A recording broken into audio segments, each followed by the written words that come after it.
আলহামদুলিল্লাহ, এখন আমরা হায়ার এয়ার কন্ডিশনারের যে আউটডোর ইউনিটটি আছে সেই আউটডোর ইউনিটটিকে আমরা হাইড্রোলিক গান দ্বারা ওয়াশ করতেছি, মাস্টার সার্ভিসিং করতেছি।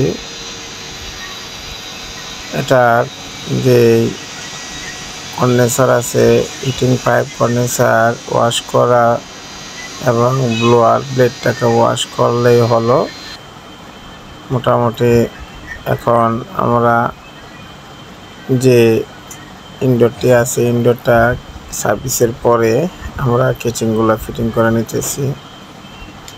কিচেনগুলো ফিটিং করার পরে তারপর ইনডোর ইউনিটটি আমরা দেওয়ালের সাথে ফিটিং করে নেব, যেহেতু আগেই দেওয়ালের যে 2.5 ইঞ্চি ছিদ্রটি আছে সেটা আমরা করে ফেলেছি। কেসিং বোর্ডও ফিটিং করা হয়ে গেছে। ইনশাআল্লাহ আপনাদের সাথে থাকুন, আমাদের চ্যানেলকে সাবস্ক্রাইব করুন। পরবর্তী ভিডিও পেতে লাইক, শেয়ার, কমেন্ট, সাবস্ক্রাইব করুন।